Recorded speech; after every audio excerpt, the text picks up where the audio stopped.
안녕하세요. 출발 증시 YD의 최리나입니다. 2부 시작하겠습니다.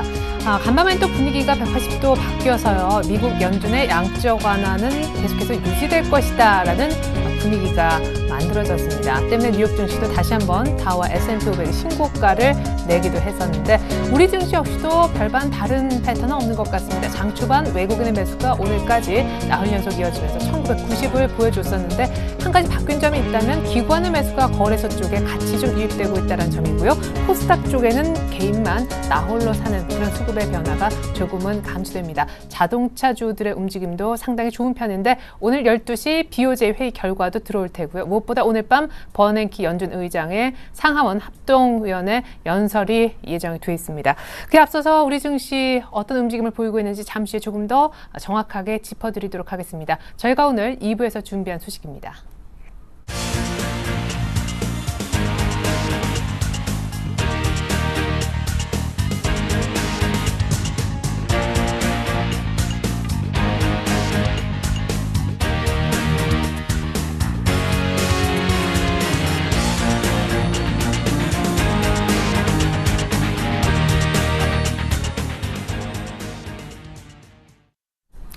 네, 또 1990에서 소폭 밀리고 있는 장인데 물론 플러스권은 유지가 되고 있습니다. 조금 더 자세한 수급 현황 알아보겠습니다. 신한금융투자 박재민 PB팀장님, 안녕하세요.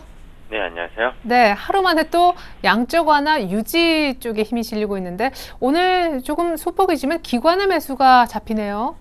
네, 그렇습니다. 일단은요, 오늘 오랜만에 쌍끌이 모습을 보는 것 같습니다.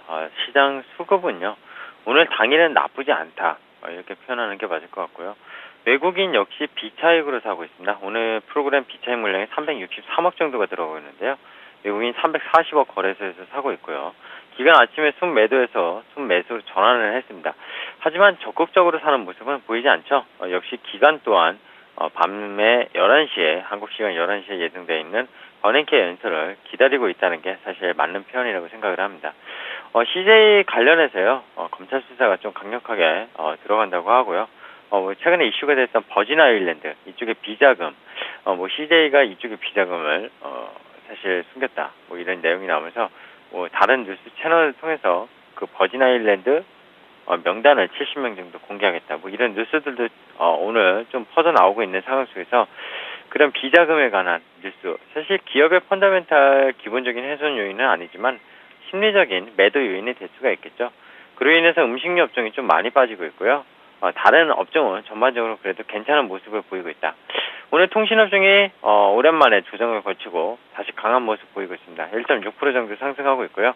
SK텔레콤, KT, LG유플러스 모두 동반 상승하는 모습 보이고 있습니다. 어쨌든 오늘 아침에 일본의 4월 무역 수지가 9조 5천억 원 적자 이렇게 나왔는데요. 일본이 10개월 연속 무역 수지 적자를 기록한 거 아닙니까? 엔저 등의 힘을 보면서 수출은 계속 증가세를 보였는데요. 아무래도 그 수입에 대한 큰 폭의 증가세를 기록했고요. 수입에 대한 어떤 그런 상당히 물가 상승률이라든지 이런 것들이 반영이 되면서 무역 적자, 즉 에너지 수입에 대한 비용이 상당히 증가가 됐거든요. 그런 부분에서 단순히 엔저 효과가 일본의 경기 부양을 과연 성공시킬 수 있을 것인가, 그런 것들에 대한 또 의구심을 가질 때가 아닌가 생각이 듭니다. 하지만 무역 적자가 나왔다는 건 뭡니까? 일본이 통화정책뿐만이 아니라 재정정책을 좀 더 공격적으로 펼칠 수 있는 그런 핑계거리가 된다는 거죠. 덕분에 엔달러 환율이요, 아침에 조금 강세로 보이다가 엔화가 다시 약세로 지금 102.6엔까지 올라가는, 아침엔 102.3엔 정도였는데 다시 엔화 약세가 좀 부활시킬 수 있는, 그리고 말씀하신 대로 12시 정도에 지금 일본 통화정책 회의 큰 어떤 조정은 없을 어떤 정책적 조정은 없을 걸로 예상이 되고 있지만 어쨌든 오늘 무역 적자 소식과 함께 어떤 내용이 좀 발표되지 않을까 기대를 좀 해볼만 하겠습니다.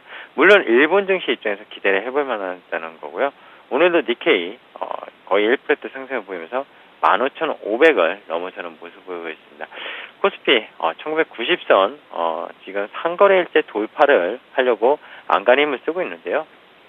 여전히 좀 역부족이라는 걸 좀 상당히 느낄 수가 있죠. 수급도 수급이지만요, 워낙 정체되어 있는 뭐라고 해야 되죠? 심리적 요인이라고 보시면 되겠습니다. 결국에는요, 속내로 연결을 하면서 말씀을 드리면요, 외국인의 입장에서는 주식을 많이 사는 것 같지만요, 사거래일제 그다지 많이 사는 게 아닙니다. 비차익으로 샀다가 팔았다가 이렇게 하고 있는데요. 자, 오늘 밤부터 이번 주 이벤트다.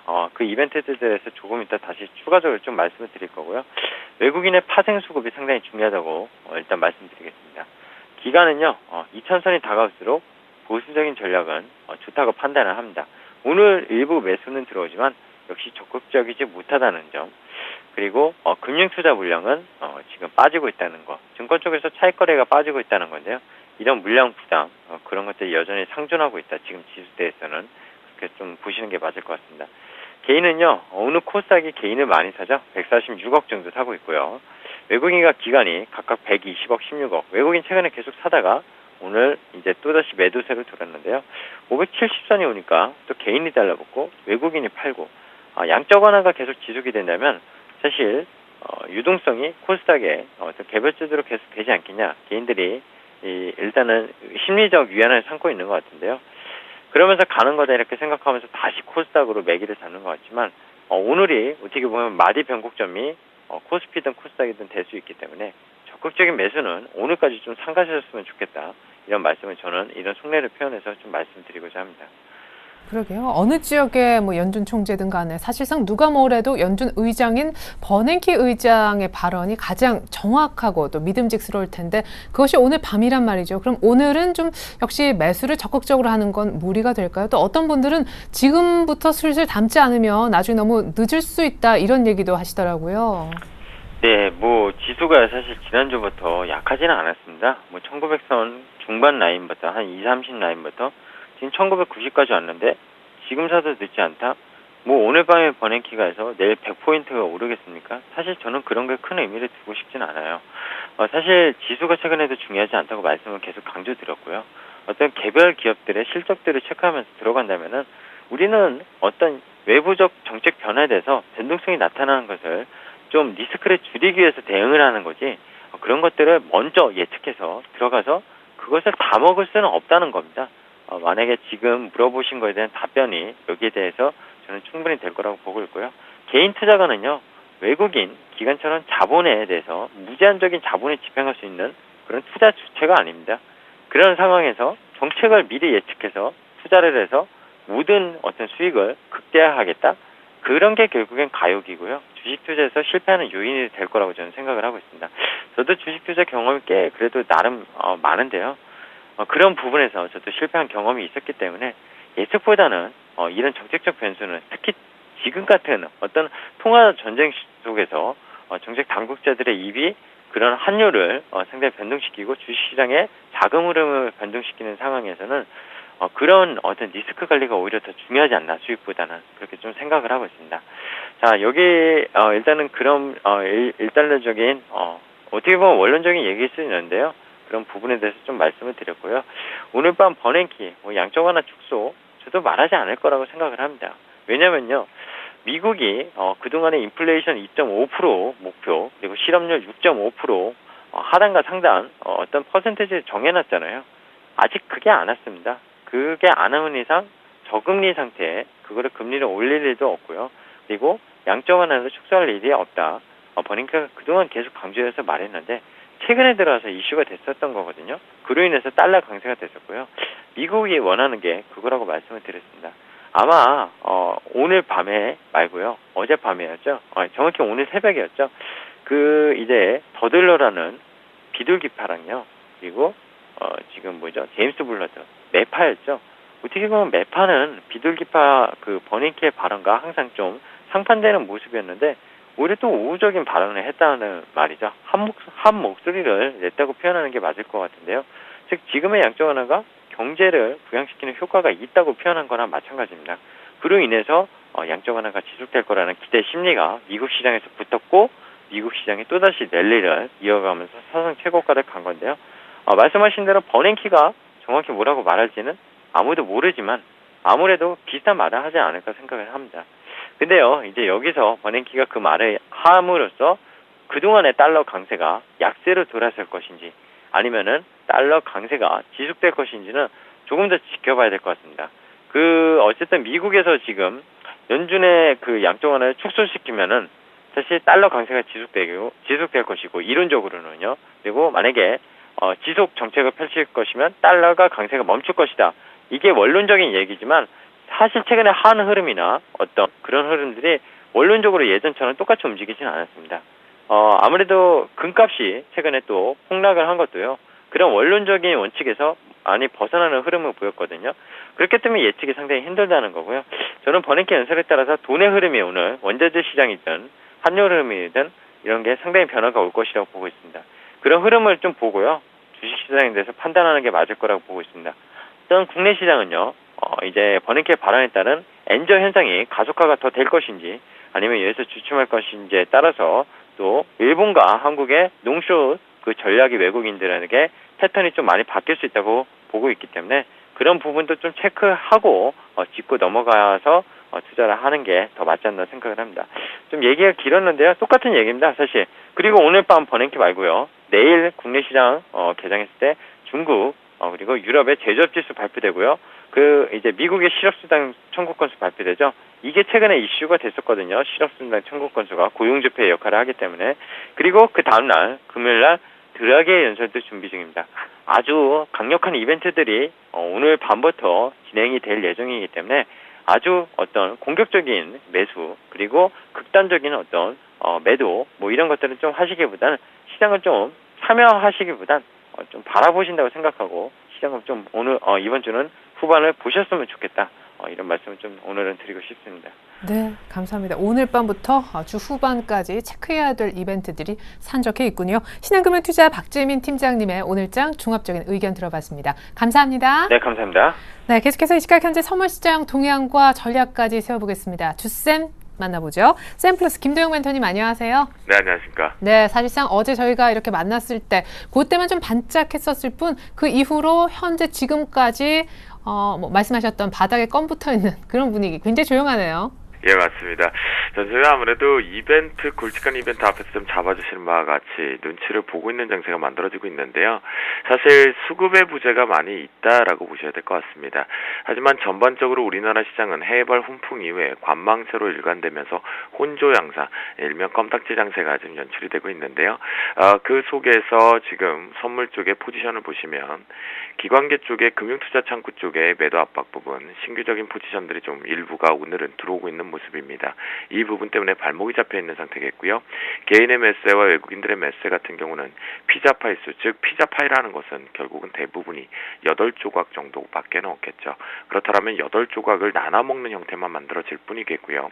하지만 선물 쪽에서 오늘은 외도덕 현상에서 꼬리가 몸통을 만들어내는 현상의 수급의 특징을 잡기는 좀 어려울 것 같습니다.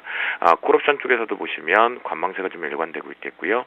풋옵션 쪽에서도 이제 막 개인들이 들어오는 척 보이지만 이것은 매수와 매도가 반복되고 있는 과정이기 때문에 오늘은 파생시장의 수급 부재 쪽은 여전히 계속 발생이 되면서 현물의 흐름을 좀 따라다니지 않을까. 즉 다음으로 보여드릴 프로그램의 추이를 통해서 시장은 영향력이 가장 크게 지배가 될 것으로 판단이 되고 있습니다. 시장은 출발과 함께 차익 쪽에서 먼저 들어 올려주면서 스타트가 되다 보니까 비차익 쪽에서 같이 푸싱을 하면서 밑으로 올려주었죠. 그렇다면 결국 프로그램 쪽에 베이시스 안정화 단계에 들어오면서 다시 한번 위쪽으로 당겨주는 현상에 대형주 쪽에 매매 플레이들이 좀 나오고 있는데요.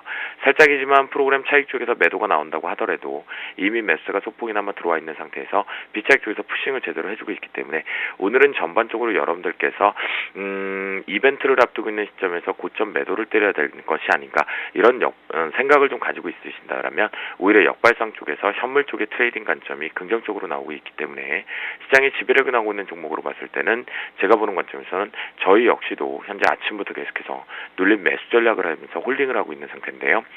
최저점 부근에 대해서 분할 매수 전책이 여전히 유리하겠다라고 말씀을 좀 드립니다. 그렇다면 수급적인 측면에서 보면요. 여러분들 기관계 쪽의 매도 압박 부분이 좀 부작시성이 대두된다고 하더라도 외국인들의 매수가 확대가 되면 될수록 눌린 매수 전략을 좀 펴보자라고 자신있게 좀 말씀 좀 드리겠고요. 금일 매도를 때릴 수 있는 자리는 아마 오후장 가서야 나타나지 않을까 싶습니다. 그러면 차트를 보면서 말씀드리겠습니다. 현재 이 차트는 3분봉의 갭 보정 차트다라고 다시 한번 말씀 좀 드려보도록 하겠고요. 현재 중요한 자리인 259.85 자리에서 반등을 정확하게 출발과 함께 찍어 대주고 올라오고 있는 상태인데요. 이 얘기는 다시 한번 얘기하자면 전일 같은 경우에 박스권 트레이딩이 잡혔던 이 부분이겠죠. 박스권에 잡혔던 부분에 대해서 돌파를 해서 올라가려고는 힘이 강화되기보다는 현재 이 옆에서 횡보 장세 쪽으로 갈 가능성이 높습니다. 그 이유는 이벤트를 빌미를 삼아서 하고 있겠지만 시장의 변동성이 다시 한번 확대가 되었다가 축소되는 단계인 옵션 쪽의 프리미엄 빼기 작업이다라고 보실 수가 있겠고요.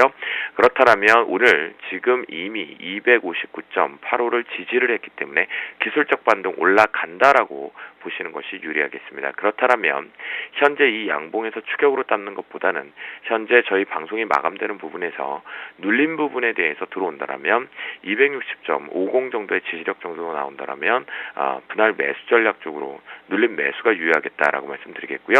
금일자리 변곡적으로 보면요. 저는 오늘 위쪽 상승 쪽으로 좀 무게를 좀 여전히 아침 출발부터 두고 있는 시점입니다. 그렇다면 위쪽 상단이 전일 고가 부근이었던 부분과 형성이 되어 있는 마디 분석인 262.35의 레인지까지 좀 열어둘 필요가 있겠고요. 중간 밴드 261.45까지입니다.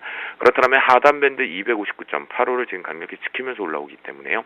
현재 반등 모멘텀 같은 경우에 눌리면서 잡고 들어가신다라고 했을 때 261.45까지는 목표가를 좀 길게 보신다고 하더라도 2루타 정도로 생각을 하시겠고요. 여전히 수급의 부재이기 때문에 1루타 전략을 쓰면서 짧게 눌린 매수를 잡고 이익 실현 가져가는 부분을 반복을 하신다면 생각보다 오늘에서는 매수 포지션을 갖고 수익을 좀 극대화내올 수 있는 자리가 형성이 되어 있다라고 말씀드리는데요. 그 이유는 수급으로 찾을 수는 없다라는 거 다시 한번 반복하면서 현물의 흐름이 프로그램 발의 영향력에 의해서 웹도덕 현상이 발생이 되는 것이 아니라 제대로 된 몸통이 꼬리를 흔들면서 따라 들어가게 하는 현상이기 때문에 현물이 급속도로 전환돼서 매도 꼬리를 만들어내지 않는 이상은 시장은 현물 쪽과 같은 커플링 현상으로 매수 유입이 되면서 위쪽으로 올라갈 수 있다는 거 열어두시면 좋을 것 같겠습니다. 네, 최근 들어서 계속 짧게 방망이를 대자라는 의견 주셨는데 오늘은 눌림목 매수 의견이었군요. 잘 들었습니다. 샘플스 김도영 멘토님의 분석이 있었습니다. 감사합니다. 네, 감사합니다.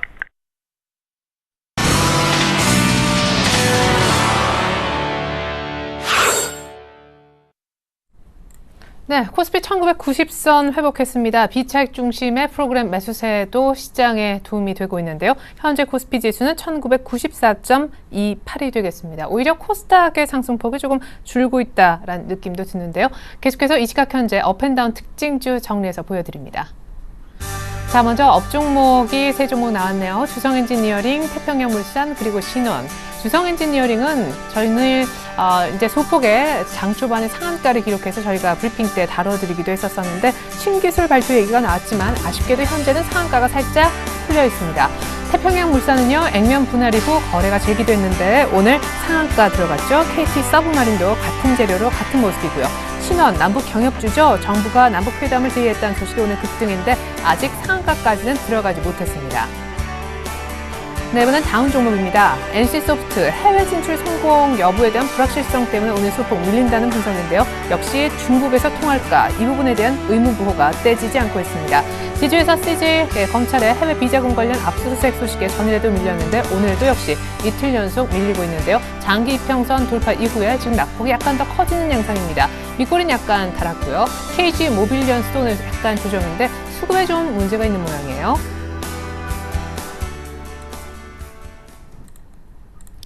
네, 먼저 업종목 분석부터 들어보겠습니다. 압구정으로 나가보죠. KTB투자증권 압구정 지점 김근호 과장님 안녕하세요.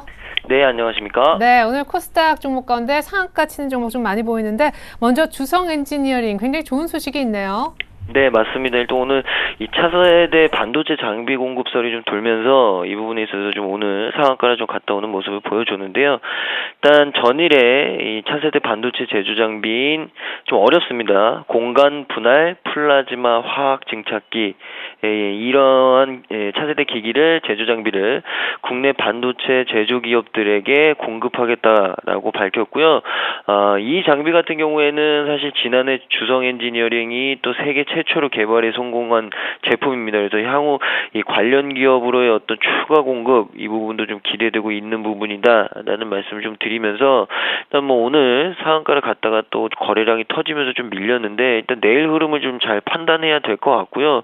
오늘 상한가를 간 큰 이유는 역시나 나온 뉴스 때문이지 않을까. 뭐 다른 어떠한 이 회사 내부적으로 좋아진다 뭐 이런 부분들은 아직까지는 확연하게 눈에 띄는 부분들이 없기 때문에 일단 이 부분이 어떻게 과연 회사의 실적으로 반영될지는 조금 더 시간을 갖고 지켜봐야 된다라는 말씀을 좀 드리고 싶고 오늘 뭐 추가로 좀 상승은 가능한 자리가 나왔습니다. 근데 일단 눌림목은 한번 나와야 될 것 같고요.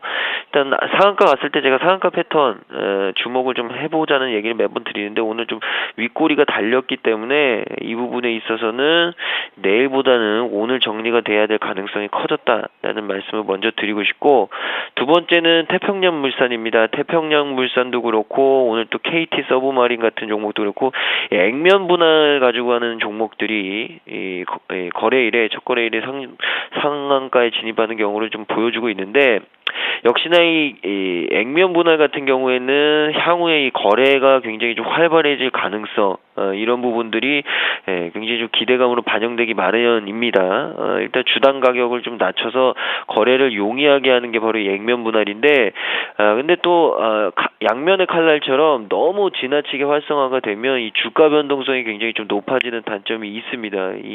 이런 부분들을 좀 감안해 주시고 태평양물산 같은 경우 오늘 또 여러 가지 좀 증권사에서 좀 정보들이 좀 도는 모습을 좀 봤을 때는 일단 태평양물산 같은 경우에는 조금 시간을 두고 지켜볼 수 있는 종목이 아닐까라는 말씀도 좀 드리고 싶습니다. 이 오늘의 거래 활발화가 이 태평양물산의 어떤 디딤돌이 될까 그렇지 않을까 이 부분을 좀 재미있게 보시면 태평양물산은 굉장히 좀 재미있는 이 투자가 될 수 있지 않을까라는 말씀을 좀 드리고 싶고 만약에 내일 좀 밀려주고 조금 조정이 나와준다면 태평양물산도 좀 관심 있게 봐야 될 종목이 아닌가라는 말씀을 좀 추가적으로 드리고 싶고요.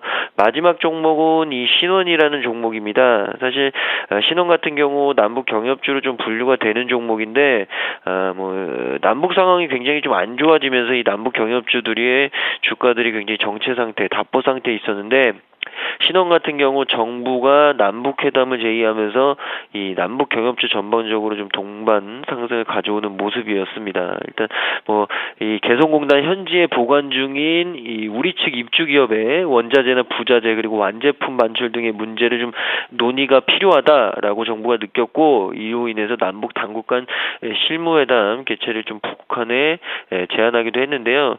일단 이 최근에 북한과 남한의 어떤 긴장감 고조 이후에 최초로 나온 어떤 뭐 우리나라가 북한에 내미는 어떤 손 내밀기 이런 의미이기 때문에 이런 부분에 있어서 남북 경협주들이 굉장히 좀 오늘 그리고 어제 눈에 띄는 좀 모습들이 나오는 것 아닌가라는 말씀을 좀 드리고 싶고 신원 같은 경우에는 일단 이평 저항이나 매물 저항 이 부분들이 과연 어떻게 뚫릴까 이런 부분들이 조금 고민이 될 것 같습니다. 오늘 같은 경우에도 상승폭을 키워나가다가 윗꼬리가 좀 달리고 내려오는 모습을 좀 보여주는데 일단 거래량이나 봉을 봤을 때는 오늘 너무 공격적으로 들어가기에는 조금 힘든 자리가 아닐까. 만약에 내일 음봉 정도 하나 나와준다면 내일 한번 공략은 해볼 수 있는 자리가 아닐까라는 말씀을 좀 드리고 싶은데 오늘 장중에 진입하기에는 조금 부담스러운 자리가 될 수 있다.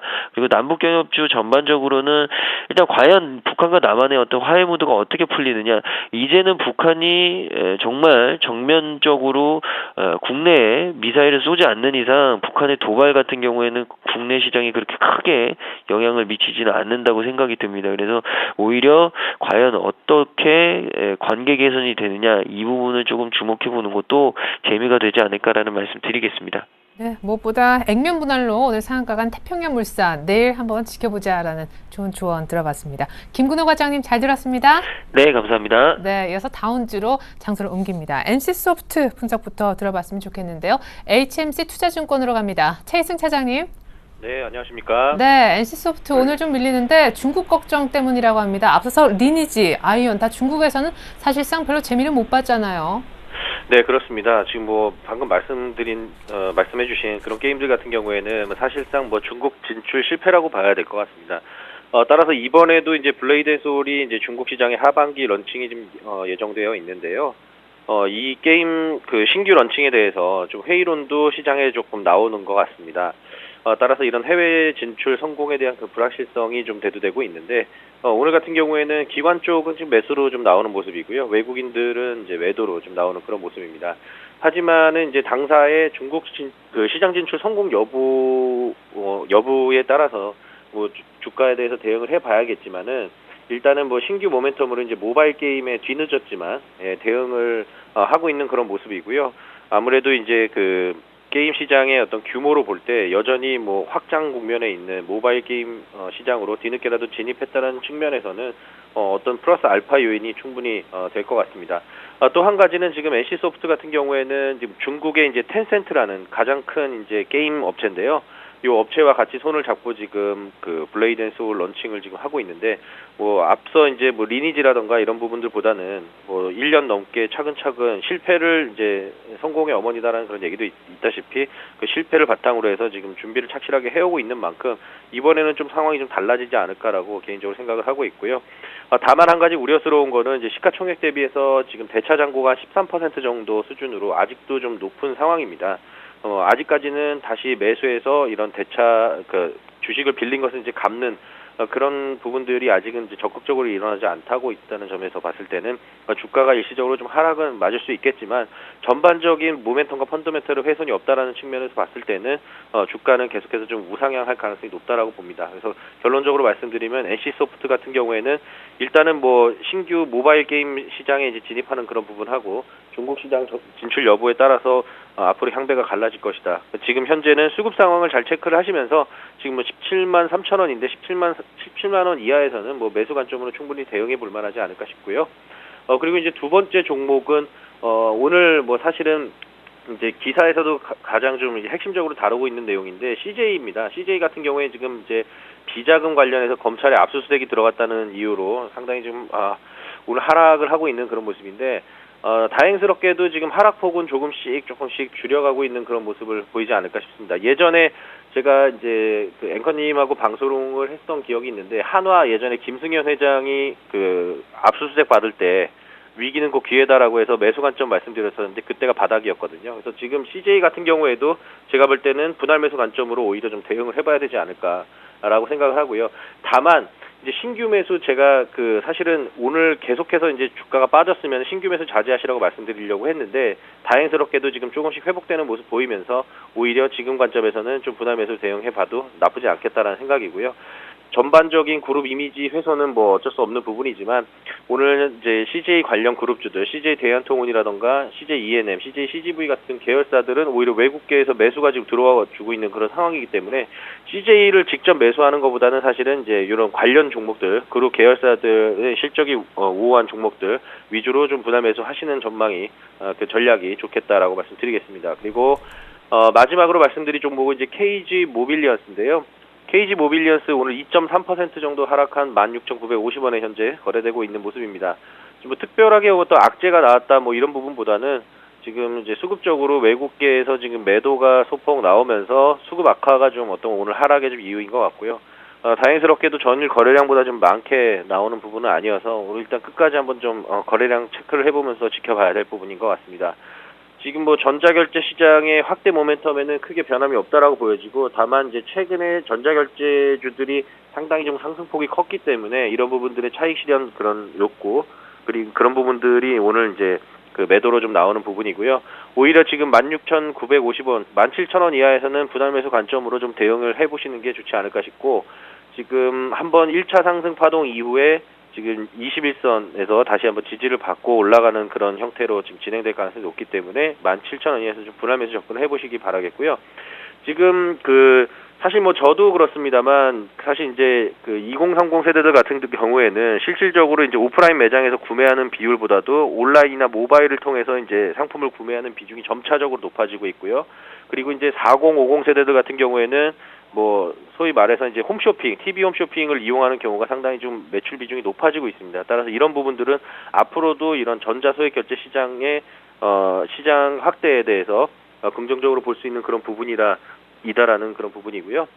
그리고 정보통신망법의 개정에 따라서 지금 인터넷 주민등록번호 수집 금지로 휴대전화 인증을 통한 이제 본인 인증 이용량이 계속해서 증가하는 추세에 있기 때문에 이런 부분들은 결국은 뭐냐면 이제 온라인에서 결제하는 것보다는 모바일로 결제할 그런 이용자들이 그쪽으로 이제 넘어올 가능성이 높다라고 판단되는 부분입니다. 따라서 지금 현재 17,000원 이하에서는 조금씩 매수 관점으로 좀 접근해 보시는 게 좋겠다라고 말씀드리겠습니다.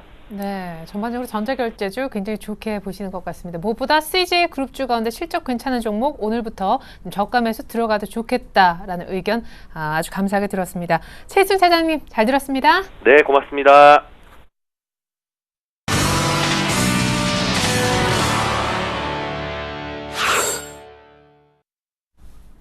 네, 오늘 자동차가 강세입니다. 현재 기아차와 현대모비스 모두 3% 이상씩 오르는데 기아차는 어느덧 박스권 상단까지 올라왔고 거래소 코스피는 1993포인트 가리키고 있습니다. 앞서 전문가들이 오늘 많은 이벤트가 걸려있는 날인데요. 이렇게 하라고 조언해 주셨거든요. 모아봤습니다. 먼저 오늘 밤 버냉키 연준 의장의 연설 관련한 코멘트 맨 첫 줄, 맨 마지막 줄에서 확인이 가능하군요. 김동섭 이사님은요. 버냉키 의장 출구 전략 관련된 코멘트 안 할 거다라고 얘기했고요. 오늘 12시경에 나올 일본의 금정위 BOJ 결과를 주목하자는 의견이 있었습니다. 박재민 팀장님도 오늘 밤 버냉키 연설에 따른 글로벌 유동성 흐름이 어디로 가는지를 잘 보자고 하셨고요.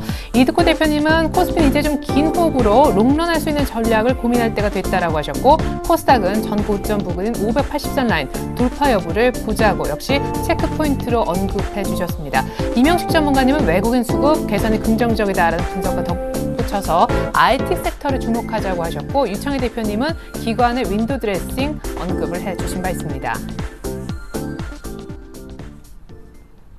네, 이렇게 총 5분의 의견 저희가 보여드렸는데 이런 의견에 또 다른 전문가는 얼마나 비슷하다고 얘기를 할까요? 공감 정도를 알아봅니다. 오늘은 IM투자증권으로 가보죠. 주대용 대리님 안녕하세요. 안녕하세요. 네, 공감 정도부터 알아보겠습니다. 예, 저는 이명식 전문가님하고요. 박재민 네. PB팀장님 두 분의 의견에 공감하는데요.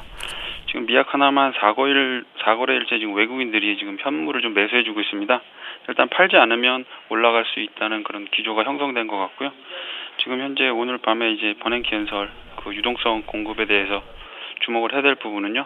지금 글로벌 시장의 지금 화두는 금리 인하가 촉발한 유동성 공급입니다. 다만 지금 대한민국 증시만 조금 소외되어 있는 그런 느낌을 볼 수 있는데요. 옆나라 이웃인 대만까지 지금 치고 올라가고 있는 상태이기 때문에 이 기간 조정은 충분히 탈피할 수 있다라고 판단하고 있습니다. 예. 자, 그렇다면 대리님만의 전략이 궁금합니다. 우리도 이제 버냉키 연준 의장의 어떤 연설 끝내고 나면 본격적으로 좀 힘을 받을 것인지 그 이후라도 여전히 지금처럼 좀 지지부진할 것인지 이제 향후 사실 외국인들의 컴백에 대비해서 대형주를 담기 시작해야 된다 이런 의견까지 지금 나와 있잖아요. 네, 그렇습니다. 지금 현재 선물 지수가 260선을 지금 탈환을 했는데요. 지금 4거래일째 지금 260선에서 왔다 갔다 하면서 코스피 2000선을 좀 탈환하지 못하고 있는 그런 그림입니다. 근데 충분히 지금 상승 가능해 보이고요. 2000선 등정을 위해서는 주도주가 좀 필요한 부분인데 삼성전자가 지금 150만 원에서 옆으로 횡보하면서 일단 지수에 대한 변동성 확대를 좀 제한하는 그림이기 때문에요. 대형주 쪽으로 좀 매기세가 좀 넓어질 수 있다라고 판단하고 있고 금일 같은 경우 자동차 쪽으로 완성차 쪽으로 좀 많은 상승률이 보여지고 있습니다. 특히 자동차 부품 쪽도 좀 눈여겨볼 만한 부분이니까요. 지금 외인들의 매수세가 어디까지 이어지는지 한번 같이 보시면 지금 조금 약하다고 판단되지만 투심은 꾸준히 지금 상승 중이라고 판단하고 있습니다. 예. 자, 그러면 자동차 관련주들은 왜 이렇게 의외로 강한 건지 사실상 추세적인 상승을 아무도 언급하지 않았었는데 최근에 타이어주만큼은 다루더라고요. 오늘 타이어 관련주 가운데 탑픽주를 하나 준비해 주셨다고요? 네, 그렇습니다. 그 넥센 타이어인데요. 국내 3사 중 한 곳입니다. 타이어 전문 업체라고 보시면 될 것 같고요. 그 경쟁 회사가 워크아웃을 당했습니다. 그래서 그 이후에 시장 점유율이 좀 급상승한 후발주자인데도 불구하고 3사 중 가장 뒤처졌는데 이제 거의 동등한 위치까지 올라왔다고 보시면 될 것 같습니다. 20% 후반대 시장 점유율을 좀 보여주고 있고요. 특히 요즘에 그 스포츠 마케팅에 대한 효과를 좀 보고 있는데요. 넥센 히어로즈라는 그 야구팀입니다. 뭐 만년 꼴찌팀이었는데 금년도엔 지금 뭐 2위까지 올라와 있습니다. 1위와 뭐 반 게임 차이 정도 올라왔는데요. 이렇게 넥센이라는 이름이 자꾸 회자되면서 어느 정도 효과도 지금 보고 있다라고 좀 판단하고 있습니다. 금일 같은 경우도 지금 16,000원 선에서 왔다 갔다 하면서 5일선 한번 지지 여부 테스트도 한번 받았는데요. 자동차 완성차 시장이 좀 잘 가는 거에 비해서는 이미 선반영이 좀 됐기 때문에 약간 숨고르기 양상을 좀 펼치고 있으니까요. 지금 16,000원 정도 부근에서 매수 가능해 보이고요. 목표가는 전고점 돌파 한 17,200원 정도 보고 있고 손절 라인은 좀 넓게 잡아서 15,200원 정도 잡고 있습니다. 네, 감사합니다. 오늘장 관심주로 넥슨 타이어 약간 쉬고 있는데 이 틈을 타서 한번 사보자라는 의견 주셨습니다. 주대웅 대리님 감사합니다. 감사합니다. 네, 그리고 제가 하나 코멘트 드릴 것이 있는데요. 오늘 저희가 작전 타임에서 만난 분이 한국밸류 21의 이두코 대표님이셨잖아요. 대표님으로부터 급한 쪽지가 와서 제가 쪽지 내용 전해드리고자 합니다. 오늘 사실 전반적인 이제 시장 전략도 주셨지만 저희가 정리도 다시 해서 보여드렸지만 라이브 플렉스라는 종목을 좋아 보인다라고 추천해 주신 바 있죠. 그런데 지금 상한가 가격 제한폭까지 올라 2,385원을 가리키고 있습니다. 근데 쪽지 내용이 뭐였냐면요. 오늘 역시 상한가 풀리면 곧바로 좀 수익 실현을 했으면 좋겠다라는 의견이 있었습니다. 그냥 상한가야 기분 좋게 어디 놀러 가지 마시고요. 잘 보시다가 상한가가 풀리면 곧바로 현금화 하실 준비 하셨으면 좋겠습니다. 자, 지금까지 주대영 대리님 만나 뵀었고요. 이두코 대표님의 쪽지도 전해드렸고 지금부터는 김선윤 대표님의 차트 미인주를 들어보시겠습니다.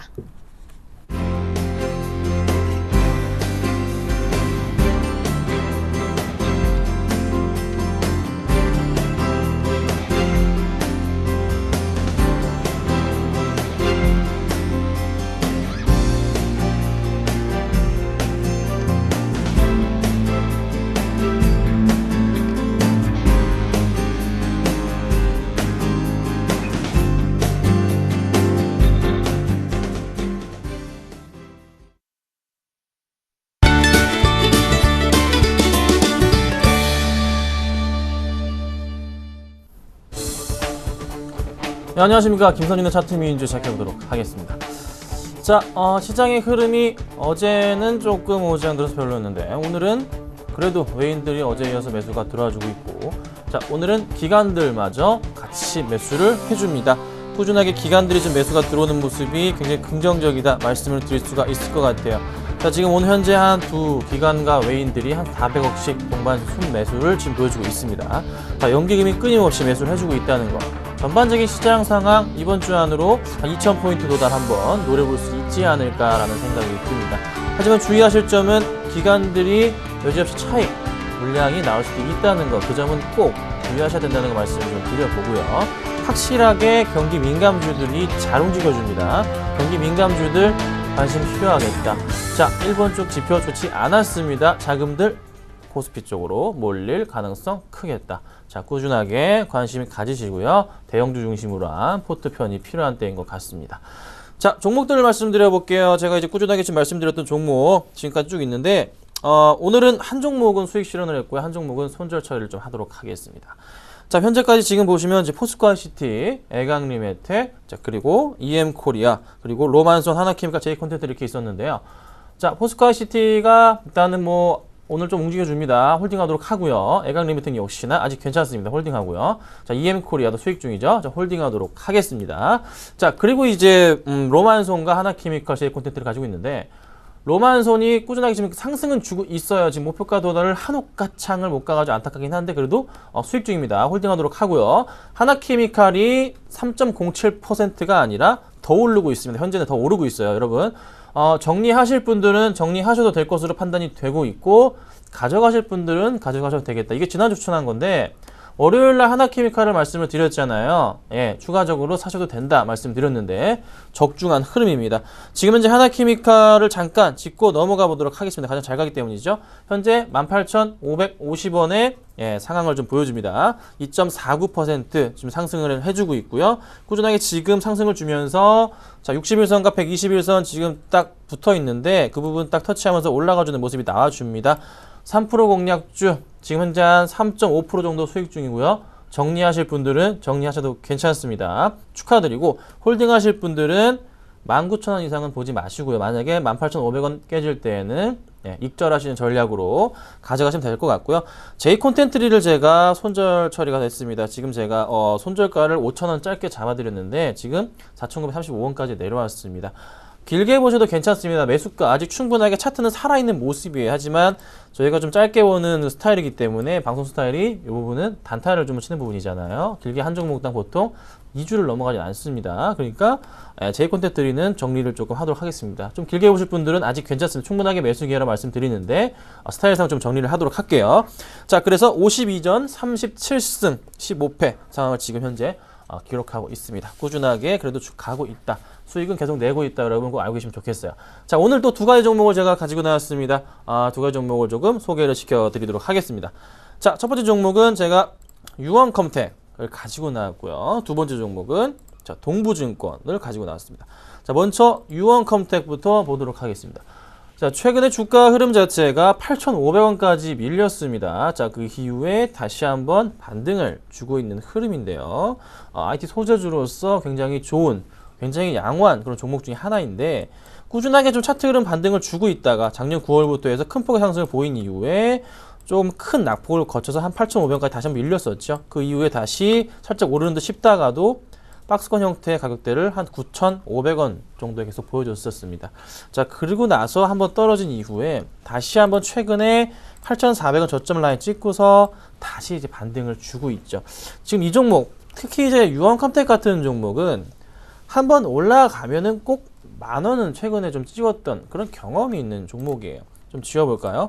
10,000원은 항상 찍습니다. 10,000원을 일단 선을 한번 그어드리자면은 항상 도달했던 가격이었거든요. 이때도 항상 한번 오를 때마다 한 번씩은 보여줍니다. 두 번째, 세 번째, 네 번째, 다섯 번째, 이때 여섯 번째까지 꼭 보여줬습니다. 그럼 이번엔 떨어졌다. 그러면은 아무리 못 간다 하더라도 우리 9,500원 정도까지는 볼 수가 있다는 거죠. 9,500원 정도까지는 무리 없이. 그렇다면은 3% 목표가 달성할 수 있는 가격입니다, 여러분. 그렇죠? 걱정하지 마시고 가져가시면 될 것 같고, 요런 보통 낙폭을 거친 이후에 주가의 차트들은 한 번씩 반등을 주는데 그 박스권 내에서, 이 전 박스권 내에서의 그 보통의 그 가운데 부분이나 하단 부분까지 올라갑니다. 그 부분이 바로 3% 정도 되겠다. 걱정하지 마시고 보시면 될 것 같고요. 자, 그 다음 종목으로 제가 동부증권을 가지고 나왔습니다. 자, 동부증권 주가가 최근에 심상치가 않죠. 증권주들 굉장히 잘 가고 있죠. 미래에셋증권부터 시작해서 KT투자증권.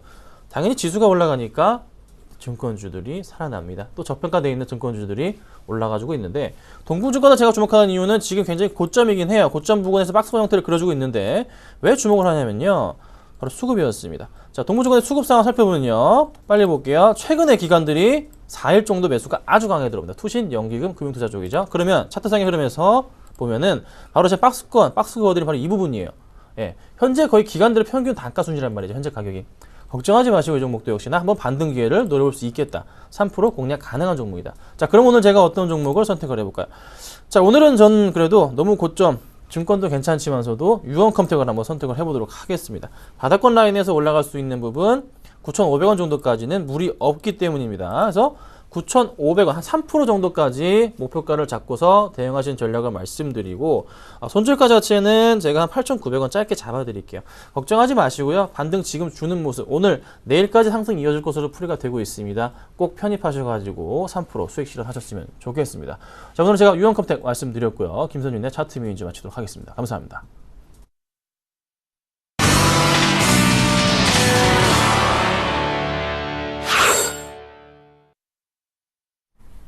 네, 오늘 시장은 조금 다른 모습입니다. 1990선을 한번 내주고 거기서 끝이 아니라 곧바로 다시 되찾았습니다. 기관이 거래소에 집중적으로 매수가 들어가고 있고 자동차주가 강세인 것도 특징적인 부분이 되겠는데요. 막 중국장이 개장했다고 해요. 분위기 알아보겠습니다. 리딩투자증권 우성재 팀장님이 오늘 바쁘신 관계로 메리츠 종금증권으로 가보겠습니다. 남성욱 대리님 안녕하세요. 처음 뵙겠습니다. 네, 안녕하세요. 네, 사실 전일까지 5거래일 연속 오르면서 최근 한 석 달 내 가장 긴 랠리를 보이면서 의외로 조용히 강했던 중국장 아니었습니까? 오늘 개장 분위기는 어떤가요? 오늘 상해 종합지수 2307.67포인트 기록하고 있고요. 강보합 흐름 보이고 있습니다. 일단 저번 주의 흐름하고 이어서 보셔야 된다고 보고 있는데요. 지난주 이제 13일에 중국 4월 경제지표 발표가 있었습니다. 예상치 정도거나 밑돌면서 상해 종합지수가 단기 조정 양상을 보였었습니다. 하지만 주 후반에 그 부동산 업종 등이 반등을 시도하게 되면서 2280선을 뚫었었고요. 현재는 2300선을 지금 돌파해 있는 상태라고 보실 수가 있겠습니다. 지표에 대한 해석을 보시게 되면 대출은 늘었고 투자 증가율은 소폭 둔화됐다. 뭐 이런 식으로 해석할 수가 있겠고요. 늘어나고 있는 자금이 실물 경기로 유입이 되지 못하고 있다는 부분이라고 보실 수가 있겠고, 특히 민간 부분 투자가 미미했다는 것으로 해석 가능하겠습니다. 하지만 이제 최근 늘어나고 있는 대출 금액을 보시게 되면 대부분 가계 부동산 대출이나 지방정부 융자 플랫폼으로 유입이 됐었기 때문에 실제 경제 지표상으로는 나타나고 있지 않다 이렇게 볼 수가 있겠고요. 이러한 투자는 이제 규제 완화 기대감이 높아지는 과정에서 일어나는 일이라고 할 수가 있겠습니다. 우선 공무원 투자 프로젝트 간소화 정책이 나왔는데 크게 이슈화되지는 않았습니다. 내용을 보시게 되면 중앙정부 프로젝트 심의를 없애고 지방 성급 투자로 이제 주관부서로 권한을 이전했다는 부분인데요. 절차가 간소화되면서 민간 자본 등이 빠르게 진입할 수 있을 것으로 판단이 되고 있다는 점에서 해당 업종, 부동산 이런 부분들 긍정적으로 작용하고 있지 않을까 이렇게 생각을 하고 있고요. 계속적으로 이제 실질적인 정책들이 나올 것으로 전망을 하고 있습니다. 그리고 그 바뀌고 있는 해외 시각들도 상당히 중장기적으로 긍정적이라고 보실 수가 있겠는데요. 그 JP모건, 뱅크 오브 아메리카, 메릴린치 등에서 중국의 올해 연간 경제 성장률 전망치를 7.6%로 하향 조정을 했습니다. 이게 장기적으로는 오히려 긍정적으로 해석이 가능하겠습니다. 그 중국 관련해서는 이제 계속 말씀드리는 부분이 있었는데요. 중국 시장은 자유시장 경제 체제가 아니기 때문에 정부의 정책에 의해 경제가 통제돼서 흘러가게 됩니다. 이미 양회에서 7.5% GDP 성장 부분에 대해서 언급을 했었고요. 최근 중국 통계국에서 이제 7.7% 정도 GDP 성장할 것이다 이렇게 발표를 했었습니다. 근데 이제 서구 국가들에서 8.5%니 8.3%니 말이 상당히 많았었습니다. 기대를 하고 들어왔다가 아닌 듯하여 투자금을 회수하여 부정적 전망을 이제 계속적으로 보이고 있는 상황이었던 거죠. 하지만 항상 말씀드리는 부분들, 중국 경기는 철저한 계획하에 내수 진작하고 도시화에 이제 포커스를 맞춰서 진행이 되고 있습니다. 급격한 GDP 성장은 물가 상승하고 빈부격차 증대로 이어질 수 있기 때문이라고 볼 수가 있겠고요. 중국 시장은 더 이상 예전처럼 한 달에 20-30% 오르는 다이나믹한 성장 시장이 아닙니다. 때문에 이제 밸류에이션에 근간을 둔 실질적인 전략이 필요한 시장이 된 것이라고 볼 수가 있겠고요. 이러한 상황에서 이제 서구 국가들의 색안경이 벗겨지고 중국을 있는 그대로 평가하기 시작했다는 점에서 오히려 장기적으로 긍정적인 흐름을 기대할 수 있다. 이렇게 해석을 할 수 있겠습니다. 네, 예전의 중국으로 생각하고 투자하면 안 되겠습니다. 오히려 철저한 계획하에 성장률을 관리하고 있는 중국으로 이해하는 것이 맞겠네요. 잘 들었습니다. 남성욱 대리님. 예, 고맙습니다. 네, 계속해서 오늘 시초가 공략주 다시 한번 리뷰해 보겠습니다. LED가 최근 트렌드여서요. 오늘은 금호전기를 부장님께서 추천해 주셨는데 현재 흐름도 어떨지 투자 포인트부터 짚어보겠습니다. 자, 역시 LED 조명 부분에 대한 성장성 간과할 수 없었습니다. 사실 전일 오디텍에서 7% 정도 수익 빠르게 내셨던 분이라 오늘 금호전기도 좀 기대를 했었습니다. 무엇보다 미국 쪽에 최근에 뚫었다는 소식, 루미마이크로 역시 LED 관련된 이쪽 기업도 얼마 전에 인수를 했죠. 중장기적 실적 호전도 기대가 되는데 사실 올해 실적 대비하면 PER이 한 40배지만 내년 기준 PER이 15배. 사실상 중장기적으로 볼 수 있는 종목에 더 적합하다는 의견도 있었습니다. 자, 오늘 시초가에 공략했다면 수익이 어떨까요? 자, 여기까지 이렇게 굉장히 좀 가파르게 올라왔고요. 사실상 쌍바닥을 이렇게 찍고 올라오는 기술적 패턴이 보여지는데요. 최근에 급등한 바 있고요. 거래도 한번 실렸고요. 오늘 시초가에 공략했다면 약간은 제자리 걸음 내진 소폭 손실일 것 같지만 오늘 일단 큰 흐름은 없는 것 같습니다. 다시 한번 목표 가격 차트적으로 짚어드리면 한 전 고점인 여기까지 38,000원대 이상을 보셨고요. 손절은 이 이평선이 약간 모이는 61선, 21선 라인 정도인 32,000원대 정도 제시하셨습니다. 네, 그리고 참고로요, 이두커 대표님이 추천해 주셨던 라이브 플렉스 드디어 지금 상한가 가격 제한폭이 풀렸으니까요. 현금화 하실 분들 빠르게 좀 매도 쪽으로 주문 걸어주셨으면 좋겠습니다. 이상 출발 증시 와이드 2부 마칩니다. 감사합니다.